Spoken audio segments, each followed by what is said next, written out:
simple driver comforts, necessary instrumentation, direct controls and a tight squeeze. And when we say tight squeeze, we mean it. If you are over 6 feet tall or you have shoulders wider than your average English aristocrat, you won't have much fun driving or extracting yourself from this roadster.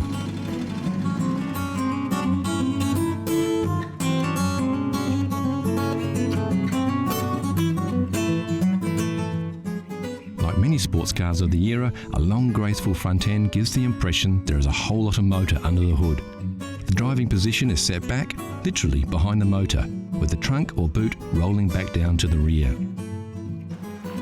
Sometimes looks can be deceiving though, and many enthusiasts consider the MGA to be severely underpowered, taking the sport out of the sports car.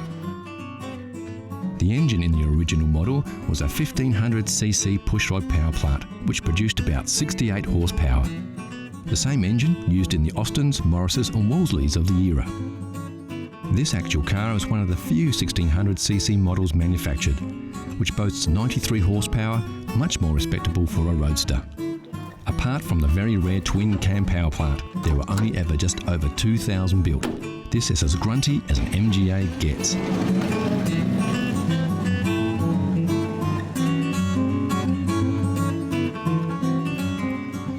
BMC did a little to reduce the weight of the MGA to increase performance. The hood and trunk lids are aluminium to lighten the load, but the car is still very heavy. Surprisingly, the floor of these classics are made of timber. We're not sure a wooden floor fits in with the modern manufacturing processes of the 1960s. What we are sure of though is the MGA owners and lovers don't care. You don't buy an MGA to go fast, you buy an MGA to go and look good while you're doing it. When the MGA was designed, looking good was the number one concern. And if you're thinking to yourself, where are the door handles? Well, this just makes our point. You see, the MGA has beautiful lines, gentle organic curves, sweeping style. Way too cool for door handles. In their wisdom, MG left them off, instead opting for a unique cable system inside the door frame, keeping the body clean and pristine. Of course, there is one thing that is synonymous with a classic MG: wire wheels. What started out as a construction method turned into a styling accessory. The MGA doesn't boast a lot of chrome, it's simple and understated. The curves do the talking, and the wheels ground the whole package as one of class, style and power.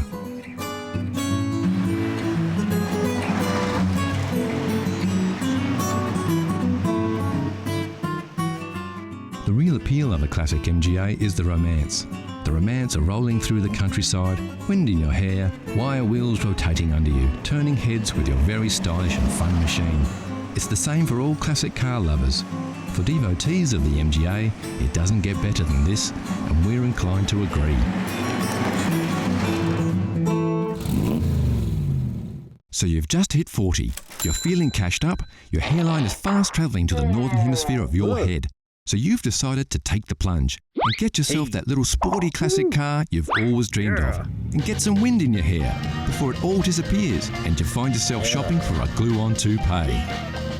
Right now, your heart is set on a Sunbeam Alpine, just like the one James Bond drove in Dr. No. Well, let's take a closer look at the damage to your hip pocket. There were several models of the Alpine produced between 1959 and 1968. The body shape didn't differ much between models, only performance.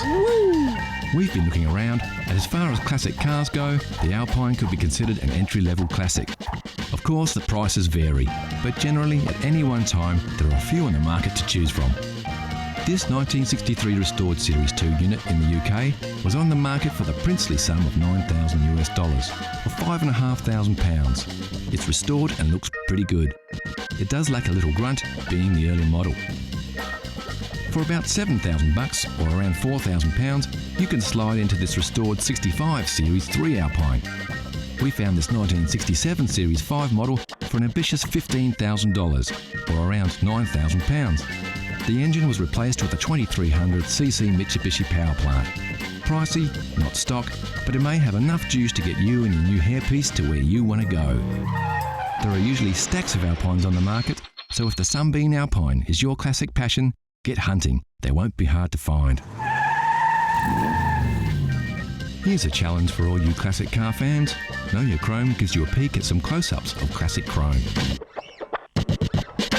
Look at the shapes. Do you recognise the lines? Can you tell which car sports this shiny styling?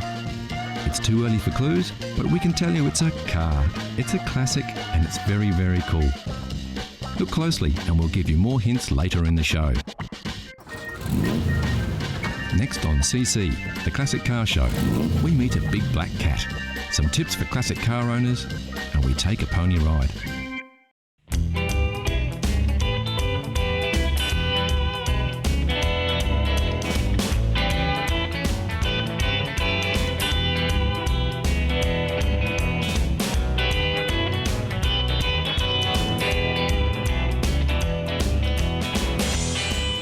This is a 1959 Chrysler Royal four-door sedan. It's in A1 mechanical condition, and due to the simplicity of its six-cylinder Cube Dodge motor, anyone with a few basic skills can keep it that way. Of course, the best place to start is to take a look under the hood. On the left-hand side, check the brake and clutch fluids. No oil leaks are a good sign that all the hoses are intact. Quickly check the fan and inspect the radiator cap and water level.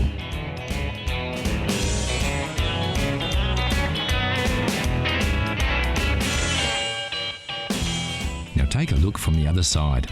Check the oil level with a dipstick, then the spark plugs and cables. Inspect the battery terminals to see if they're tight and free from any corrosion.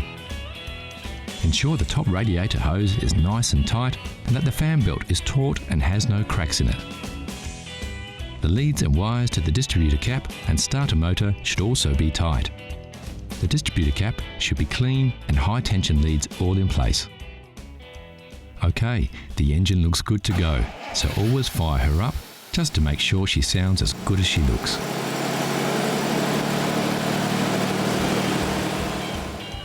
Don't forget to check the tyre pressures and make sure they're inflated correctly to the manufacturer's specifications.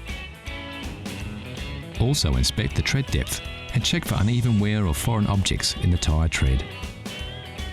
While the car is at the correct height, quickly check for rust under the mudguard here and under the front mudguard.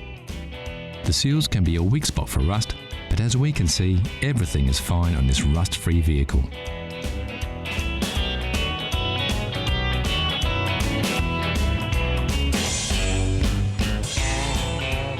So that's about it. A few simple maintenance checks should keep your Chrysler Royal in great condition for another 50 years. And the best thing of all is that you can roll up your sleeves and do it all yourself. Yep, there's only one thing better than the smell of aging leather, and that's the smell of engine grease on your hands.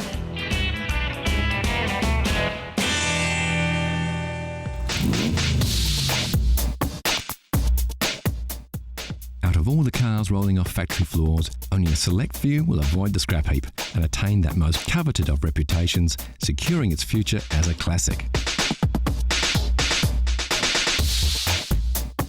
This is a Mazda MX-5. It has all the features that we think will give it a fighting chance to one day be a collector's car.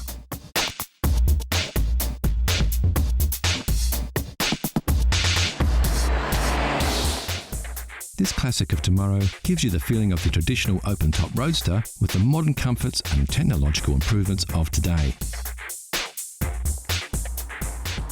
Sure, to really get the most out of this vehicle, you're going to have to look after it well. Keep it garaged as often as possible and hold on to it for 30 or 40 years. If that's not too hard for you to do, you can have a sports car of today and a classic of tomorrow.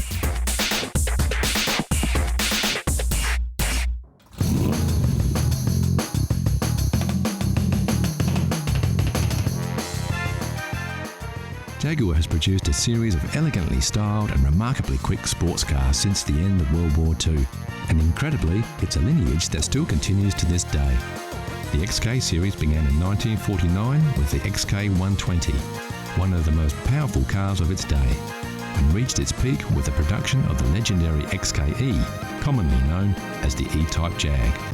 With its combination of good looks, high performance and competitive pricing, the E-Type became the icon of 1960s motoring, and when the car was released in 1961, Enzo Ferrari even called it the most beautiful car ever made.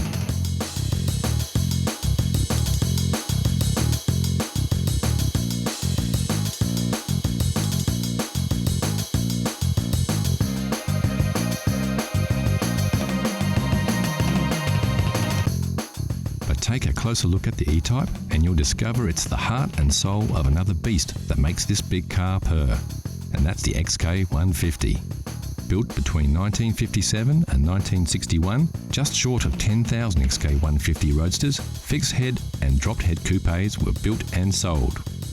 It was distinctively different from its predecessor, the XK140, with its curved one-piece windscreen, wider grille and high wing line along the sides.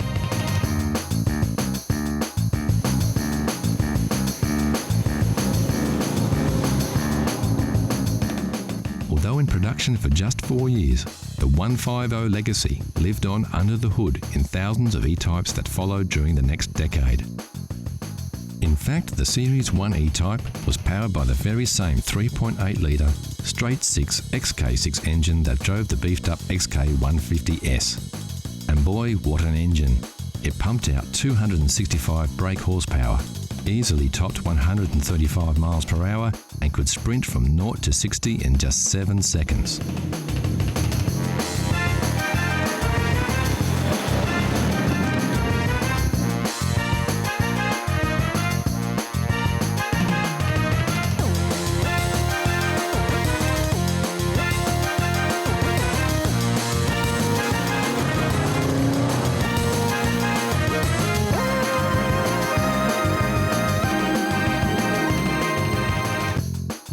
When the 150 launched in 1957, standard equipment included a 3.4 litre twin cam, capable of over 130 miles per hour.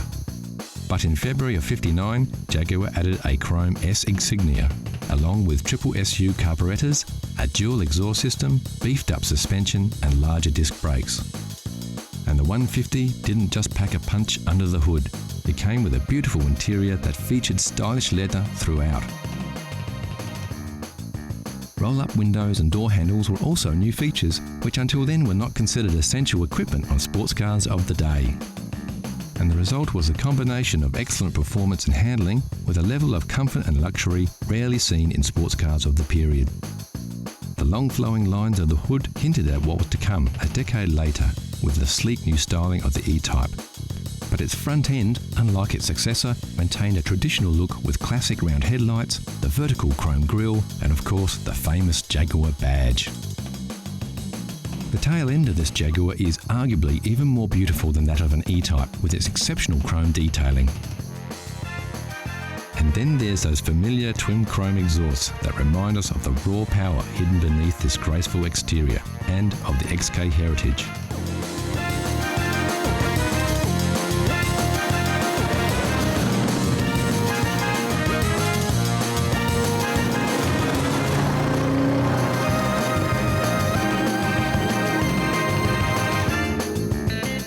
In March 1961, the first E-Type rolled off the production line and into the hearts and minds of the rich, famous and everyone with an eye for beautiful design.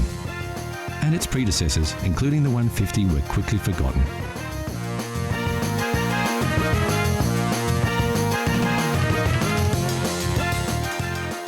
Yet, without its XK lineage, the stunning styling and superb performance of the iconic E-Type Jag would never have been possible.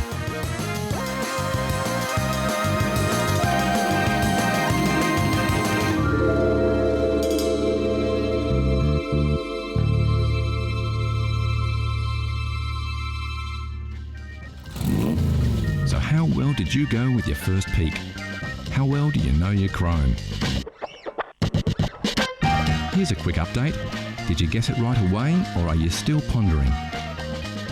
Take a look at these shots. We're showing you a little more of the car here, so you should be able to pick it. The answer is coming soon.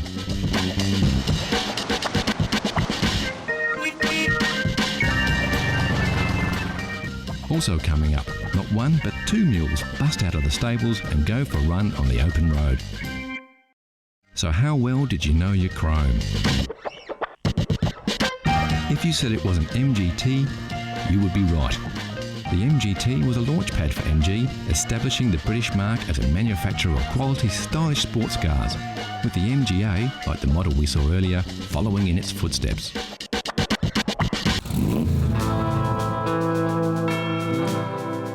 The classic road trip doesn't need a destination or a predetermined route. It's less about getting from A to B and more about everything in between. It's about the experience, the thrill of the open road, the awesome beauty of magnificent vistas, and above all, about horsepower. And when you want pure horsepower, you can't beat a pony.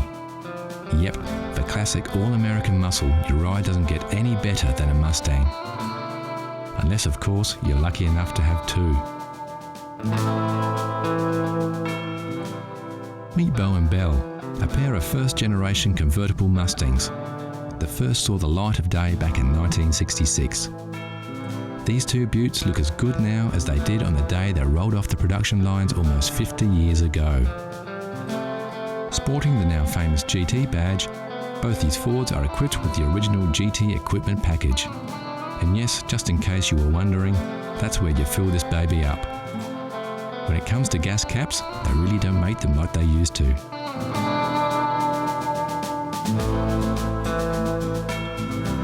Both these Mustangs feature fully automatic electric soft tops, an original feature built into the car way back in '66. So now that the sun's up, let's get those tops down and let Belle and Bo loose on the open road.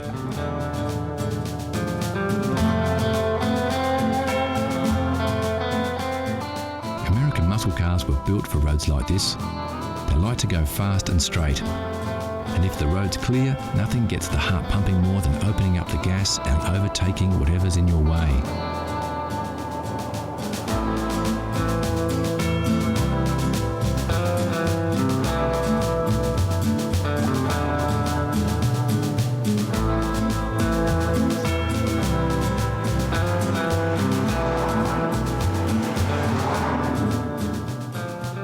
First-generation Mustangs were produced between '64 and '66 and broke all kinds of records when they came out. Over 1.5 million pony cars hit the road in just 2 years, and with so many vehicles out there, tracking down parts is a breeze. It looks like this road trip has taken a quick detour off the beaten track, but as we can see with their short wheelbase and wide track, Belle and Bo look just as good on the dirt as they do on the hard stuff.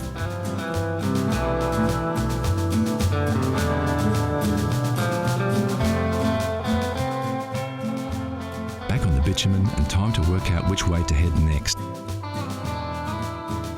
Yep, it looks like due south is as good a way as any.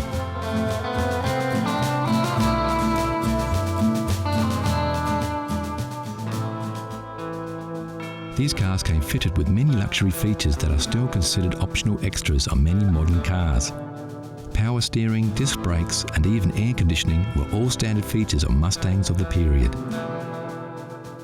Despite their age, driving these Mustangs isn't very different from driving a modern car. Sure, they won't hug the road and don't have the same kind of turning circle, but in terms of ease, they're just the same. The big difference being that today's cars don't have as much style and charisma. So let's pull over and take a closer look at these two beauties. Both cars have their original pony interiors with those embossed stallions that remind us of their majestic equestrian heritage. Bo's seats are a classic two-tone, while Belle's upholstery is simple and clean. Both interiors are magnificent and their pristine condition belies their real age. Under the hood, these beauts look every bit as good as they do on the outside.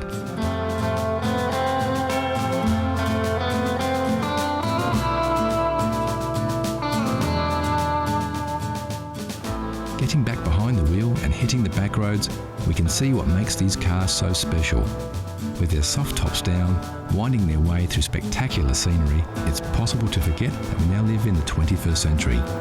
They take us back to another era, and they do it in a way that only a Mustang can.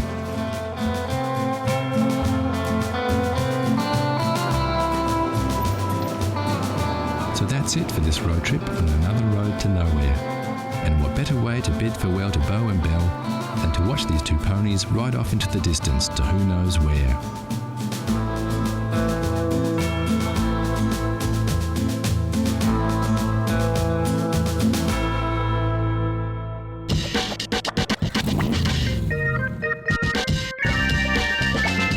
Classic cars are everywhere, from the everyday much-loved runabout to the rare and valuable collector's items.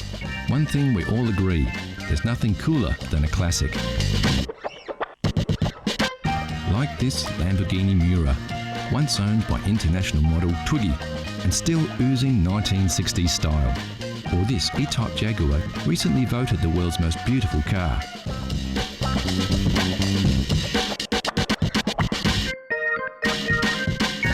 Of course, like you saw in the buyer's guide, you don't have to be rich to drive a classic, you just have to love classic cars.